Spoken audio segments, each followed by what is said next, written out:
سبحان اللہ، چاک دامن کبھی سیاہ ہی نہیں. بول دیجئے سبحان اللہ. خاموشی کا ماحول بنائے، کیونکہ آپ کے سامنے محافظ مسلک اعلیٰ حضرت، ناشر تعلیمات اعلیٰ حضرت علامہ مولانا مفتی سلمان اظہری صاحب قبلہ کی آمد ہو چکی ہے. آپ ان کے نورانی چہرے کی دیدار کر رہے ہیں. یہ شعر سماعت فرمائے.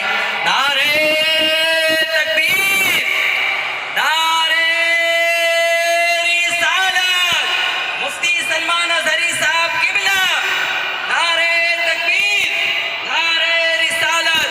چاک دامن کبھی سیاہی نہیں اور شکوہ کبھی کیا ہی نہیں. دے رہا تھا مگر حکارت سے، میں بھی خوددار تھا لیا ہی نہیں. میرے مولا تیرا کہاں مانا، پیاس تھی پانی تھا پیا ہی نہیں.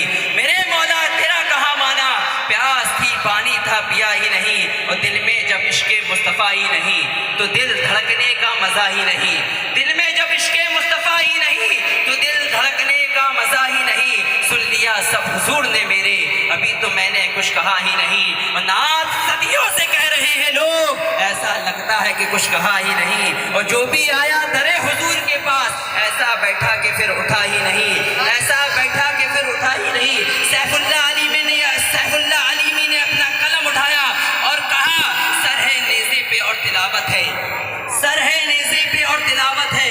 ایسا لگتا ہے کہ سر کٹا ہی نہیں، ایسا لگتا ہے کہ سر کٹا ہی نہیں. اور جس نے بھی توہین مصطفیٰ کی ہے، سالہ وہ ایک باپ کا ہوا ہی نہیں. جس نے بھی توہین مصطفیٰ کی ہے، سالہ وہ ایک باپ کا ہوا ہی نہیں. اور جو بھی مرید ہوا ہے سرکار مفتی اعظم سے، جو بھی مرید ہوا ہے سرکار مفتی اعظم سے، وہ پھر کہے باطلا کا ہوا ہی نہیں، وہ پھر کہے باطلا کا ہوا ہی نہیں. الحمدللہ یقیناً آج ہماری اور آپ کی مشترکہ سعادت مندی اور خوش بختی اور خوش نصیبی ہے کہ اس عظیم الشان تاریخی ساز اصلاح معاشرہ کانفرنس میں ہماری جماعت کے ایک عظیم رہنما، جن کے خطابات سننے کے لیے ہزاروں کان بے تاب و بے قرار رہتے ہیں، جنہیں دیکھنے کے لیے ہزاروں آنکھیں بے تاب و بے قرار رہتی ہے، آج وہ اس انجمن کہکشاں میں اپنی زیارت کا انمول موقع فراہم کر رہے ہیں.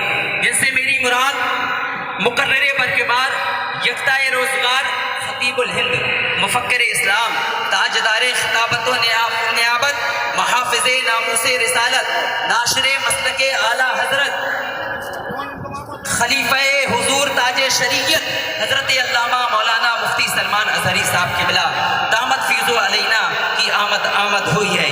شاعر کہتا ہے جب مفتی سلمان اظہری صاحب قبلہ ممبئی کی سرزمین سے کھڑے ہوئے تو دنیا بول اٹھی. اہل سنت کا وہ چٹان کھڑا ہوتا ہے، اہل سنت کا وہ چٹان کھڑا ہوتا ہے، تنہا رہ کر بھی طوفان کھڑا ہوتا ہے. اہل سنت کا وہ چٹان کھڑا ہوتا ہے، تنہا رہ کر بھی وہ طوفان کھڑا ہوتا ہے. عظمت سرور کونین پہ جب حملہ ہوا، آگ میں کودنے سلمان کھڑا ہوتا ہے. عظمت سرور کونین پہ جب حملہ ہوا، آگ میں کودنے سلمان کھڑا ہوتا ہے. حضور مفتی فہیم اشرف صاحب قبلہ کی سرپرستی ہے، حضور مفتی فہیم اشرف صاحب قبلہ کی سرپرستی ہے. خانقاہ اعلیٰ حضرت کا فیضان ہے، سرکار برہان ملت کی عظیم الشان وادی ہے. سرکار سبحان اللہ شاہ کا وسیع میدان ہے، سرکار سبحان اللہ شاہ کا وسیع میدان ہے. سرکار غریب نواز کا ہندوستان ہے، سرکار غوث اعظم کا کرم ہے. نوجوان اہل سنت جبل پور کا ماحول ہے. اس ماحول میں ایک شعر سماعت فرمائے کہ سنا تھا کہ وہ بھارت کے مقدر کو سنوارے گا. بول دیجئے سبحان اللہ. سنا تھا کہ وہ بھارت کے مقدر کو سنوارے گا، وہ ہمیں ظالم بتا کر وہ ہمارے سر اتارے گا. ہمارے سامنے تو ہے کربلا کی داستاں رکھی، یہ چائے بیچنے والا ہمیں کیا خاک مارے گا، یہ چائے بیچنے والا ہمیں کیا خاک مارے گا. حضور مفتی سلمان کے اظہری صاحب قبلہ کی آمد ہوئی. نوجوان اہل سنت جبل پور آپ کا تہی دل سے استقبال کرتی ہے، خیر مقدم کرتی ہے. آج دنیا پوچھنا چاہتی ہے کہ مفتی سلمان اظہری ہے کون. آج دنیا دیکھنا چاہتی ہے کہ مفتی سلمان اظہری ہے کون. آج دنیا سننا چاہتی ہے کہ مفتی سلمان اظہری ہے کون.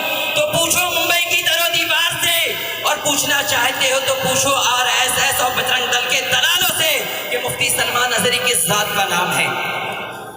شاعر کہتا ہے محبت سے نوازا ہے، عنایت سے نوازا ہے، محبت سے نوازا ہے، عنایت سے نوازا ہے. امام اہل سنت کی امانت سے نوازا ہے، محبت سے نوازا ہے، عنایت سے نوازا ہے، امام اہل سنت کی امانت سے نوازا ہے۔ اسی سے ان کی شخصیت کا پتہ لگا لیجئے، انہیں تاج الشریعہ نے خلافت سے نوازا ہے۔ اسی سے ان کی شخصیت کا پتہ لگا لیجئے، انہیں تاج الشریعہ نے خلافت سے نوازا ہے۔ ہمارا گھر جلا ڈالو کوئی بدلہ نہیں ہوگا، ہمیں تم قتل کر ڈالو کوئی شکوہ نہیں ہوگا، اگر شان رسالت پر کوئی انگلی اٹھائے گا پھر تلوار اٹھے گی، سمجھوتا نہیں ہوگا، اگر شان رسالت پر کوئی انگلی اٹھائے گا تو پھر تلوار اٹھے گی، سمجھوتا ہی نہیں ہوگا۔ یہ بڑی ادب و احترام کے ساتھ مرکز اخلاق، مرکز عقیدت، پیر طریقت، رہبر راہ شریعت، گل گلزار رضویت، وارث علوم اعلیٰ حضرت علامہ مولانا مفتی سلمان اظہری صاحب قبلہ کی بارگاہ میں عریضہ پیش کروں گا کہ حضور والا اپنے نصیحت آمیز کلمات سے ہم سامعین کو مستفیض فرما کر ہم سامعین کے قلوب کو منور